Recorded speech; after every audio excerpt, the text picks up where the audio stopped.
Haleluya, puji Tuhan. Selamat pagi Bapak Ibu, Saudara-saudara yang kasih Tuhan.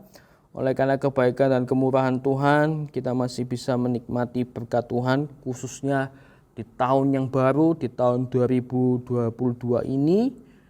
Dan sebentar kita akan mendengarkan dan merenungkan firman Tuhan.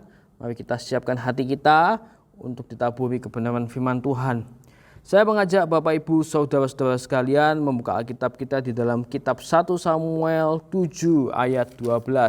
Kitab 1 Samuel 7 ayat 12. Kemudian Samuel mengambil sebuah batu dan mendirikannya antara Mispa dan Yesana. Ia menamainya Ebenezer. Katanya, sampai di sini Tuhan menolong kita. Bapak Ibu, Saudara-saudara yang kasih Tuhan, kita sudah memasuki di tahun yang baru.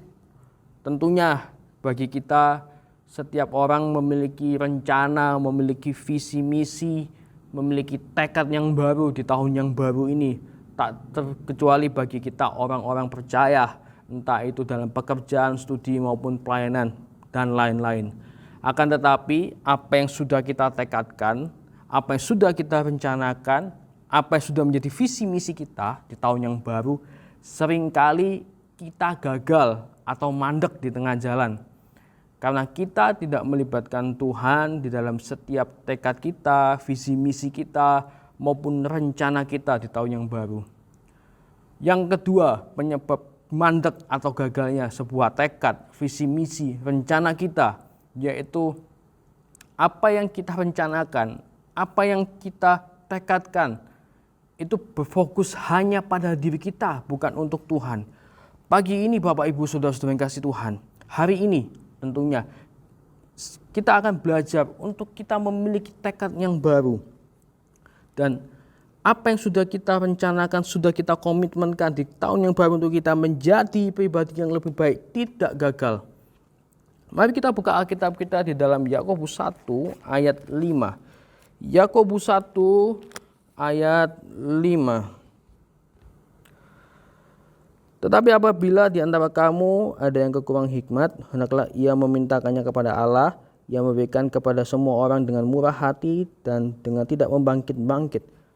Bapak Ibu Saudara-saudara yang kasih Tuhan, dalam menghadapi tahun yang baru ini, baiklah kita meminta hikmat. Kenapa perlu meminta hikmat? Supaya kita tidak salah dalam mengerjakan atau melakukan sesuatu yang baru di tahun yang baru ini. Bukan keinginan kita semata yang kita fokuskan, akan tetapi yang utama yaitu keinginan Tuhan. Kita tidak masalah memiliki keinginan atau rencana ke depan di tahun yang baru, akan tetapi lebih dari itu kita harus berfokus kepada Tuhan.